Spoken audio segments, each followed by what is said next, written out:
Queridos, tudo bem? Aqui é Rafael Campos e hoje nós estamos no nosso primeiro episódio de Craftando Revisa. Sim, hoje nós iremos conversar um pouco sobre algum dos contos, histórias, mundos e world buildings que a galera decidiu mandar para mim aqui via formas que está aqui embaixo na descrição. Então, se você gostar desse tipo de trabalho, se você gostar desse tipo de vídeo, primeiramente deixe seu like, se inscreve no canal, porque eu descobri que 1/3 de vocês veem o canal, mas não são inscritos. Se inscreve, não custa nada, é só apertar o sininho e assim você ajuda pra caramba. Então, se você achou interessante essa proposta e acha que o seu mundo merece ser revisado, merece ter uma avaliaçãozinha pela pessoa que vos fala, deixa aqui no Forms. Gostou dessa ideia? Então sim, bora!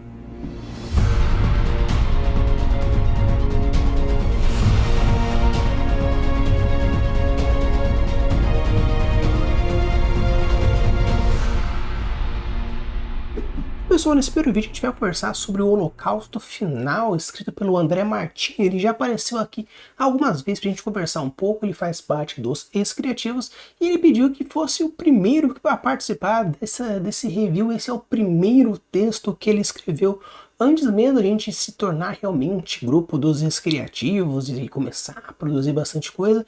Ele aproveitou a época que estava a pandemia, se não me engano, e colocou essa questão, tanto que a história se passa mais ou menos numa pegada pandêmica. Então, para aqueles que estão aqui chegando pela primeira vez e aqueles que querem saber mais de como funciona, eu primeiramente vou contar um pouco a história, obviamente com spoilers, porque eu preciso avaliar a história como um todo, e depois irei falar uns pontos que eu achei que são totalmente assertivos, alguns pontos que eu acho que poderiam ser melhorados e algumas observações que podem ser colocadas e a gente pode ir aprendendo com os textos dos amiguinhos que vão deixando aqui, beleza? Então, bora lá conversar um pouco sobre o Holocausto Final. Então, galera, para vocês entenderem mais ou menos como funciona, eu vou contar primeiramente a história. Se você por acaso não quer saber do final antes de ler, eu vou deixar aqui o link na descrição para vocês irem até lá o site, ler a história e depois vocês voltarem. Caso vocês não tenham problema com spoiler, continuem assistindo o vídeo sem problema normalmente e depois, de qualquer forma, vão lá no site e leiam a história com mais paciência, com mais detalhamento, porque assim vocês podem tirar as próprias conclusões, beleza? Então, quando a gente fala sobre essa história, nós temos o quê? Um cientista que ele está sendo interrogado por causa de uma ação que fizeram. O que acontece? Aconteceu uma pandemia onde as pessoas eles começaram a ter uma doença que não tinha cura e eles desenvolveram máquinas, umas naves chamadas Esperança, que iam ser levados a humanidade para fora da Terra e com isso poderia salvar de alguma forma, mas aqueles que poderiam embarcar seriam apenas aquelas pessoas que estivessem ou curados de alguma forma ou não tivessem desenvolvido a doença ou ter algum tipo de imunidade. Só que acontece que o Dr. Nate, que é o nosso personagem principal, ele foi acusado de ter exterminado aqueles que ficaram na Terra e com isso vão se desenvolver no interrogatório até que a gente chega no final da nossa história com a conclusão se ele realmente é culpado, se não é o culpado e o que acontece com ele no final. Então basicamente essa é a história que vão desenrolando durante esse ponto, durante esse conto. E um detalhe importante é que os contos, quando a gente fala de uma maneira literária, o conto ele é uma história até mais ou menos umas 2.000, 3.000 palavras, não fugindo muito além disso, porque depois que passa disso já vira noveleta, já vira romance, já vira outras categorias. Então quando a gente fala sobre conto, normalmente é uma história que chega a 2.000, 3.000 no máximo. Às vezes alguns editais colocam conto, mas aumenta a quantidade de palavras para 4 ou 5.000, que isso na verdade já entra numa categoria de noveleta, mas de uma maneira geral os contos são histórias que não passam muito aí das 2.000 palavras. Uma coisa interessante que a gente já começa já trazendo já um texto aqui para vocês é a parte do título. Quando você pega aqui no começo da história já aparece o Holocausto Final. E quando a gente fala aqui sobre o Holocausto, é uma coisa interessante que acontece. O Holocausto aconteceu durante a Segunda Guerra Mundial, onde não vou detalhar muito, porque vocês já sabem mais ou menos como funciona e também não quero atrapalhar o algoritmo do YouTube. Então, como vocês sabem como funcionou, como foi essa parte do Holocausto, que teve o extermínio de muita gente. Já no caso aqui, quando a gente fala sobre título, normalmente a gente aprende na escola que o título é um resumo muito curto de poucas palavras daquilo que vai acontecer. Sim e não. O título ele pode trabalhar de diversas formas, até eu posso fazer novamente um episódio especificamente sobre títulos, quando eu for falar um pouquinho sobre técnicas de escrita, porque isso pode e vai funcionar bastante para outros gatilhos que a gente vai trabalhando no decorrer dessa história. Então quando a gente fala sobre o Holocausto, é uma coisa interessante que já mostra de que, se você prestar atenção que o título faz alguma referência, significa que talvez exista já um extermínio pelo fato de ter relacionado especificamente essa palavra como título. Não, por exemplo, uma vingança de alguma coisa, ou extermínio de não sei o que. Não, ele quis já jogar a palavra holocausto, causando já um certo tipo de gatilho que a gente chama de gatilho da especificidade. Por que ele escolheu especificamente essa palavra holocausto? Significa que ele vai fazer alguma relação direta com aquilo que vai ser usado, por exemplo, uma relação direta com o que aconteceu na Segunda Guerra? Por acaso o personagem tem alguma referência direta com o personagem da história real que causou esse evento histórico? Então quando a gente usa especificidade dentro de uma história, significa que eu quero que alguma coisa seja exato, que seja exatamente aquilo. Por exemplo, eu quero contar que a minha porta tem exatamente 2 metros. Eu especifiquei que ela tem 2 metros, então eu estou levantando a lanterna dizendo que essa informação ela é importante. Então dizer que o holocausto final já começa no título causando já esse gatilho da especificidade para causar algum certo tipo de vontade ou qualquer certo tipo de curiosidade. Então muitas vezes quando a gente fala sobre especificidade, ela está justamente voltada à curiosidade. E talvez isso já entra já no quesito de que, achei interessante, então vou ler essa história. Outra coisa interessante que a gente vai pensando, principalmente quando a gente fala sobre os animes da década de 90, começo de 2000, que falava o seguinte: tava lá, a gente assistindo, por exemplo, Dragon Ball, já assistindo algum anime específico, né, mais ou menos dessa época, e aparece a Frieza morre, Namekusei explode, já é um puta spoiler gigantesco. Então cuidado também com os títulos, porque isso pode causar diretamente um spoiler gigantesco. Porém, um spoiler não necessariamente é ruim. Quando você sabe utilizar o spoiler da maneira correta, o que você faz? Ah, mas eu já sei que tem uma relação direta com a morte de alguém, o extermínio de alguma pessoa, algum grupo de pessoas. Ok, mas como? Quando? Onde? Qual é a motivação? Então, às vezes, você já saber o final já é interessante. Porque você pode causar alguns outros tipos de gatilhos, que seriam algumas antecipações, pensando quando que vai acontecer, como que vai acontecer, eu já sei que alguém vai morrer, eu sei que vai ter um extermínio, mas como, mas quando, qual a motivação? E se por acaso você quiser fazer um punch, que o punch basicamente é a revelação desse holocausto, aí já é um grande problema. Porque você já deu a resposta e está utilizando isso como punch. O punch é aquela surpresa, aquela reviravolta ou aquela explicação de um final. Então, quando a gente fala sobre o punch, que também eu posso trazer um episódio especificamente falando sobre isso, posso trazer, principalmente a Camila que adora trabalhar com punches. Então, quando a gente fala sobre essa questão de revelação, principalmente no título, é algo perigoso se você não souber usar os gatilhos corretos para mostrar essa curiosidade, criar essa ancoragem até o final da história. Outra coisa interessante que a gente já começa falando bastante, eu gosto muito disso, é falar sobre a primeira frase. A primeira frase ela é muito importante porque ela é o gatilho de iniciação. Alguns escritores, dentro, por exemplo, do livro O Segredo Best-Seller, fala que dentro da sua primeira frase, dentro do seu primeiro parágrafo, precisa ter mais do que um gatilho. Lembra que eu falei no episódio de gatilhos mentais 1 e 2? Vou deixar até aqui a playlist para vocês, para ficar mais fácil de vocês irem acompanhando e assim você já consegue entender mais ou menos alguma coisa. Se por acaso vocês não sabem quais são esses gatilhos mentais, novamente, dá uma pausa nesse vídeo, vai assistir rapidinho uns 2 vídeos de gatilhos mentais para você já entender as relações que eu vou fazer aqui nesse vídeo e depois você volta. Caso não tenha problema, você assiste normalmente e caso queira estudar mais especificamente sobre isso, você vai lá nos episódios que falam sobre os gatilhos mentais. Então, quando a gente fala sobre os gatilhos mentais, principalmente na primeira frase, é muito interessante porque se você cria uma curiosidade e já gera uma resposta no final, só no final pode ser um problema.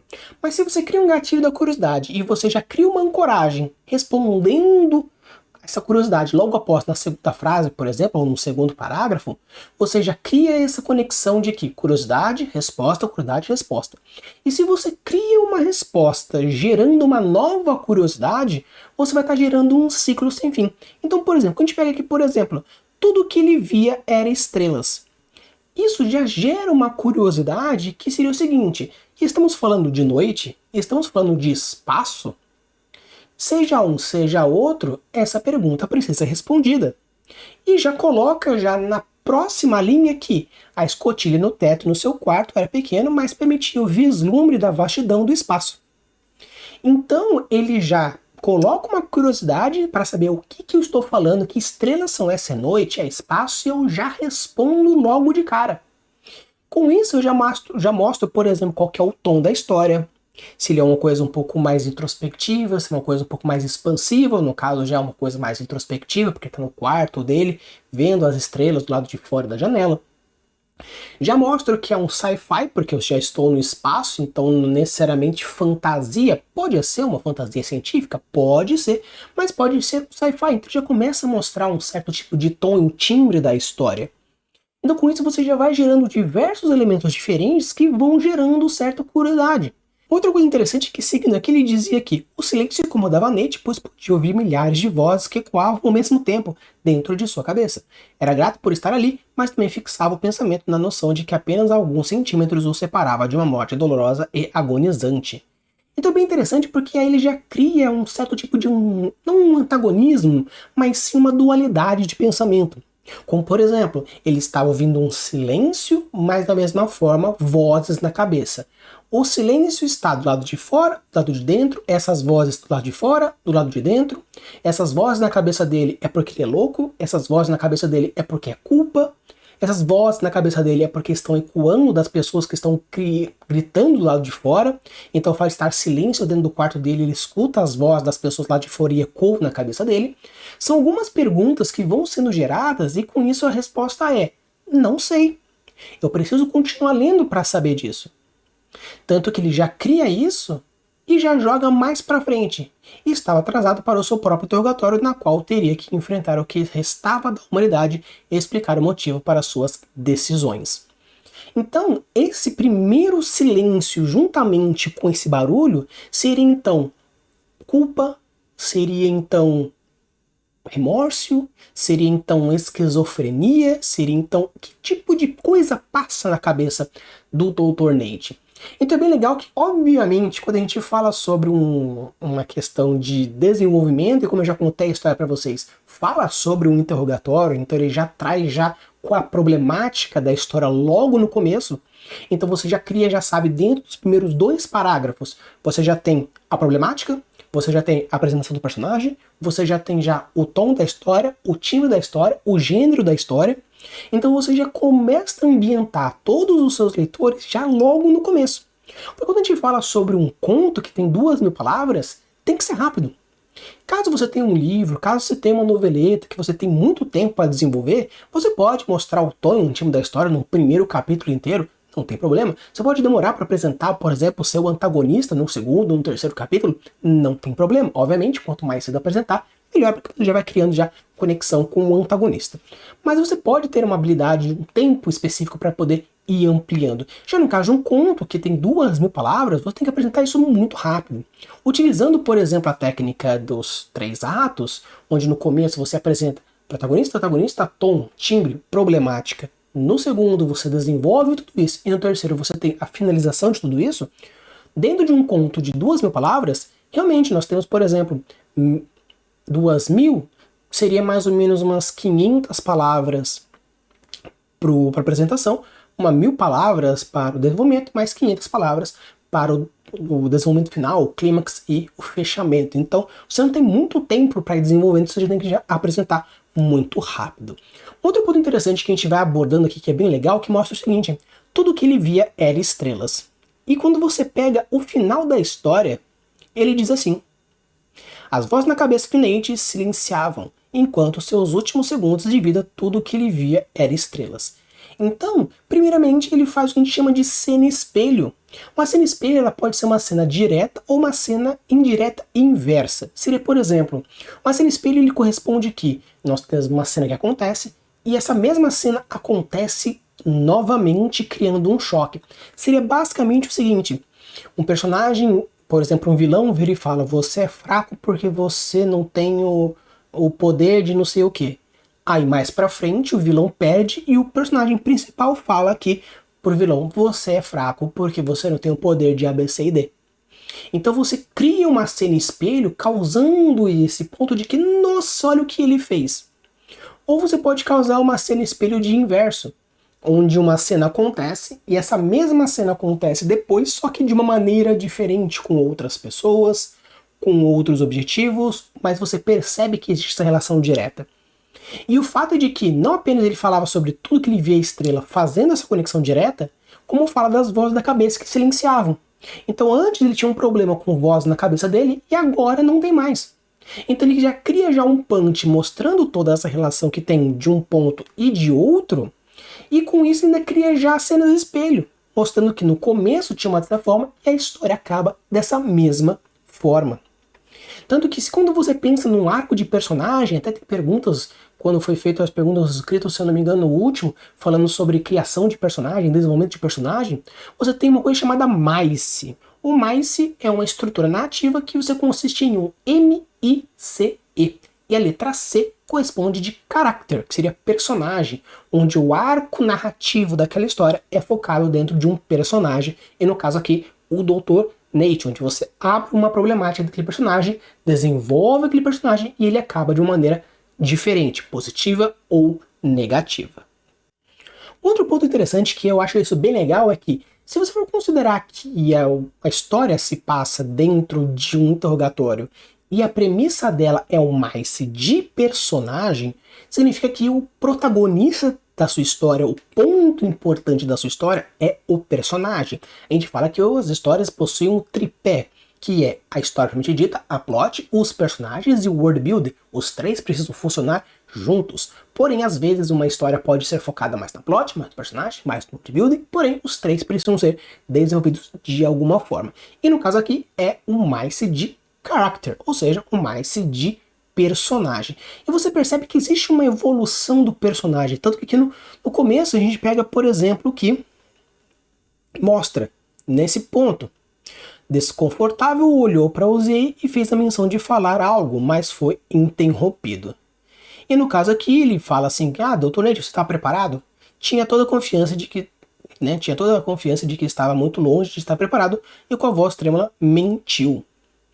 Então o que acontece? Já mostra que ele tem esse nervosismo logo no começo, talvez pela culpa, talvez por ser inocente, a gente não sabe ainda, apesar de que a história já fala sobre o Holocausto, então pode ser que ou ele seja responsável, ou ele seja um bode expiatório, ou alguma coisa vai acontecendo, mas você percebe que ele vai se quebrando durante a narrativa, e no final ele quebra totalmente, mostrando que sim, ele foi um dos responsáveis por exterminar a raça humana que estava na Terra, e algumas outras naves que conseguiram fugir simplesmente foram explodidas por algum motivo ou por alguma coisa.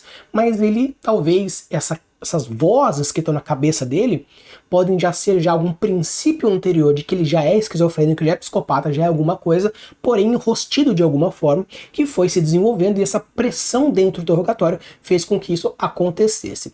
E no caso, no final, ele é considerado culpado, porque meio que ele diz que é o culpado pelos fatores das destruições, tudo mais, e com isso a população que está do lado de fora chega, quebra tudo, bate vai na porrada, ele vai lá, quase morre, e no final ele é catapultado para fora da nave a partir de uma escotilha, como mais ou menos acontece em Among Us, aquele joguinho lá do Among Us, que você é jogado para fora da nave, para o espaço. Tanto que quando falo que as vozes estão em silêncio é porque ele foi catapultado para fora da nave, e com isso ele não consegue ouvir nada, já estamos no vácuo, então com isso acaba, e os últimos silêncios ele consegue ver como um todo, de uma maneira geral.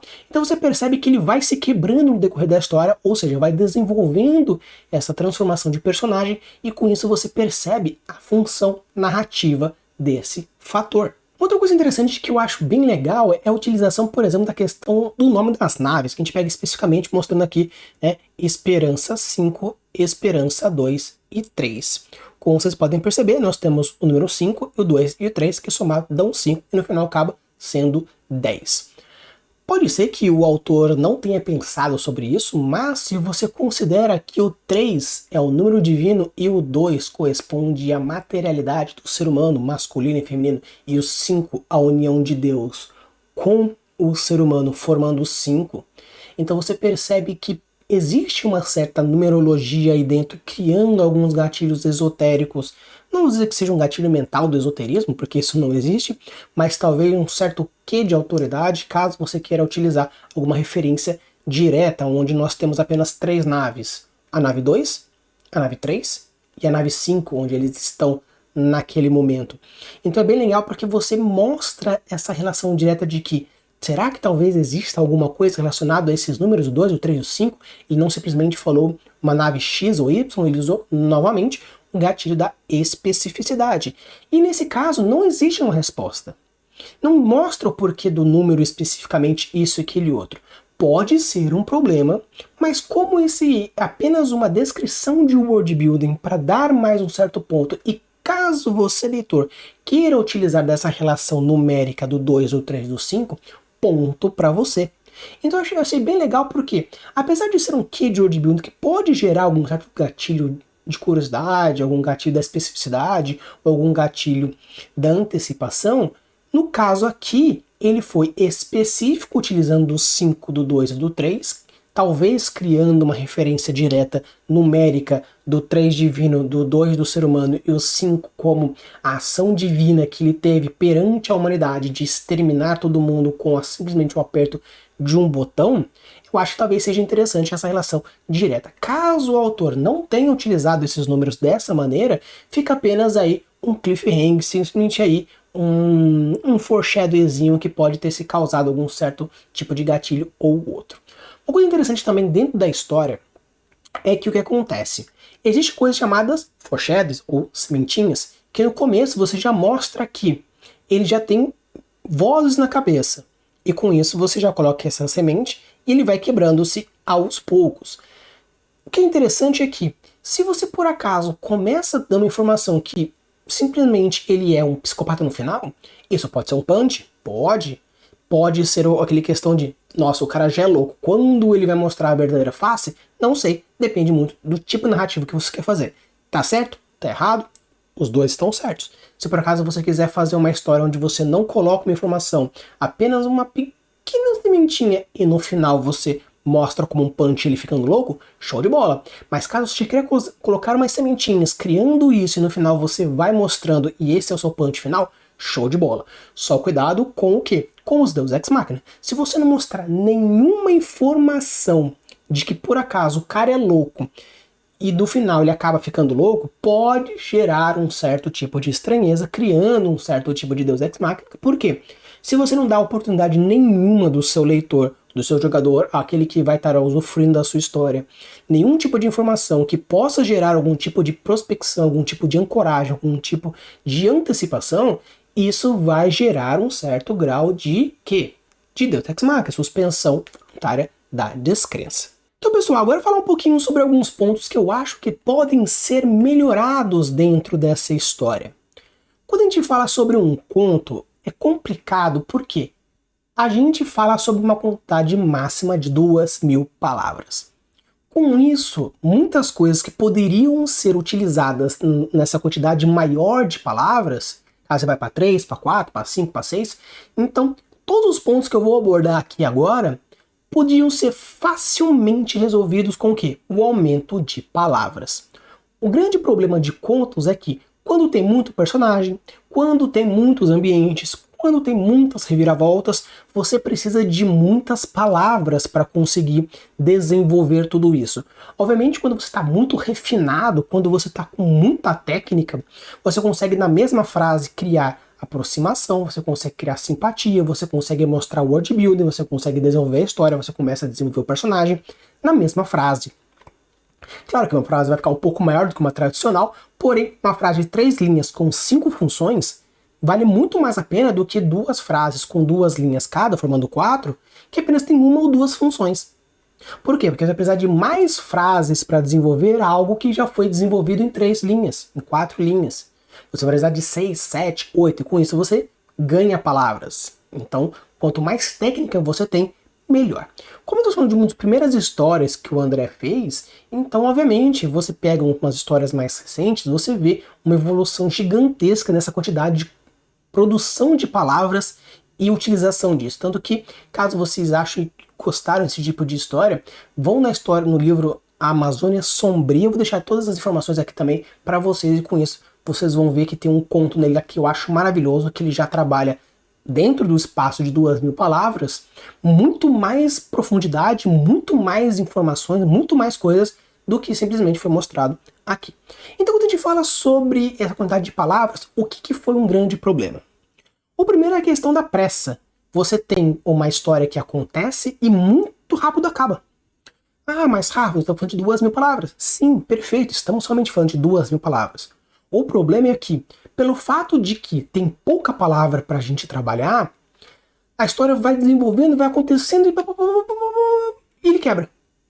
Então tá muito rápido, tá muito depressa, as coisas acontecem muito rápido.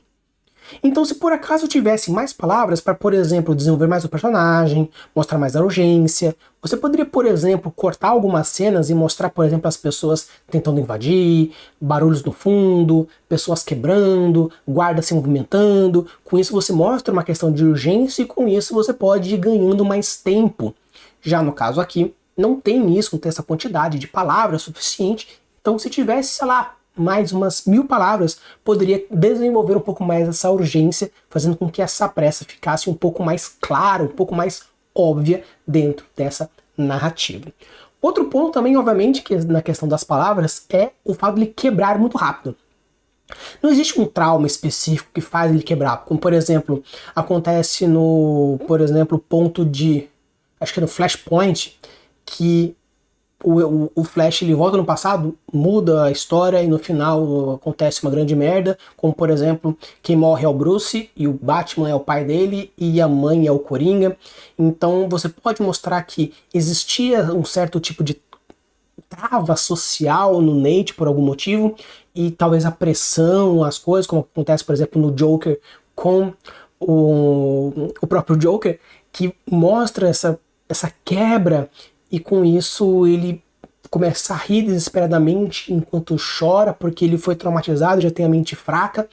Então o fato de você poder colocar mais palavras faz com que você consiga desenvolver muito mais esse personagem, mostrando mais, por exemplo, um trauma, uma quebra, ou talvez um gatilho que alguém tenha jogado, por exemplo, um nome específico que lembre um filho, uma filha, uma esposa, um parente, um amigo, que faz com que essa barreira social que ele tinha para se manter são é quebrada e ele mostra a psicopatia dele. Então acredito que se tivesse mais palavras, poderia desenvolver muito mais essa pressa, esse desenvolvimento de personagem. E obviamente um outro ponto, considerando também que nós estamos falando de um canal de world building, obviamente faltou o quê? Um pouco de descrição de ambiente. Obviamente a gente sabe que nós podemos estar num ambiente fechado, com apenas uma luz, tudo escuro, e uma luz em cima, então o Nate não consegue ver nada em volta, mas como é contato em terceira pessoa, talvez o narrador pudesse falar algumas coisas. Então, e nesse ponto a gente entra naquele que a gente chama de mal da sala branca, que a gente não sabe o que está acontecendo em volta, tirando duas pessoas conversando, o cara que está interrogando e o Nate, a gente não consegue ver nada em volta. Então talvez se pudesse desenvolver um pouco mais com algumas outras coisas, mas obviamente desenvolver o ambiente precisa de palavras, se tem limite de palavras, esse é um grande problema. Por isso que eu falo que todos os pontos que poderiam ser melhorados aqui seriam facilmente resolvíveis pelo quê? Pela quantidade de palavras. Se falar assim, não existe essa questão de conto, eu vou utilizar a quantidade de palavras necessária para contar a minha história, show, perfeito, conta. Nem que se torne uma micronoveleta, né, que, sei lá, né, 2.570, de que poderia ser um conto, mas vira uma noveleta curta, não importa. Caso ele quisesse transformar isso num quesito um pouco mais bem desenvolvido, com umas 1.000 palavras a mais, um terço aí de que ele já escreveu, na metade que ele já escreveu, ampliar, facilmente resolveria esses problemas. Então, talvez colocar uma certa urgência com eventos acontecendo, isso ficaria um pouco melhor. Outro ponto que talvez seria algo que é algo no começo, principalmente quem está começando a escrever, acontece isso, e aconteceu muito comigo, por isso eu até decidi entrar como a minha especialidade a primeira pessoa, que seria os beats. O que são os beats? Os beats seria do tipo aqui, né? Dr. Nate, você está preparado? Isso aqui não tem beat. Mas se você coloca aqui, por exemplo, sobraram só esses depois da quarentena? Questionou Nate com os olhos regalados. Esse questionou Nate com os olhos regalados é o beat, que é quem disse, quem falou, o que ele fez enquanto falava. São informações que acontecem enquanto um diálogo está acontecendo e tem milhões de funções. Representação de personagem, movimentação do personagem, identificação do personagem, identificação de fala. E isso é muito utilizado e é preciso ser usado. Ainda mais que você pega uma conversa grande como essa, que vai. Nós temos muitos diálogos, nós temos um parágrafo aqui no meio, mais diálogos, mais um parágrafo aqui no meio, mais diálogos. Então, quando tem muitos diálogos, você precisa necessariamente colocar beats aí no meio. Porque chega uma hora que, sabe quando você tá lendo e dá uma piscada, alguém te chama atenção, você dá uma espirrada, aí você esquece quem falou, quem respondeu, porque, obviamente, tem uma pessoa falando, outra responde, falando, responde, falando, responde, falando, responde. Mas chega uma hora que você talvez se confunda, alguma hora você pode estar meio que perdido, por algum motivo você parou de prestar atenção, por qualquer coisa que seja. Então, reforçar quem está dizendo é interessante. Obviamente, não precisa colocar em todas, mas quanto mais vezes você colocar, talvez a cada 2 falas, 3 falas, colocar um movimento, colocar um beat, porque ninguém conversa sentado, um olhando para a cara do outro. Claro que existem pessoas que fazem isso. Porém, dentro de uma normalidade descritiva, narrativa, as pessoas elas falam enquanto se movimentam. Quando a gente pega, por exemplo, eu no meu canal, eu gosto, eu tenho lá, sei lá, um sentimento, parece que uma veinha italiana que eu preciso movimentar dentro das coisas que eu falo. Então, se eu coloco as mãos para trás e eu simplesmente fico falando sem qualquer tipo de movimento, para mim já é meio complicado. Então talvez colocar movimentos no personagem é interessante. Então faltou um pouquinho de beat aí. Então eu achei que poderia ser um pouco mais pontuado, bem pontuado.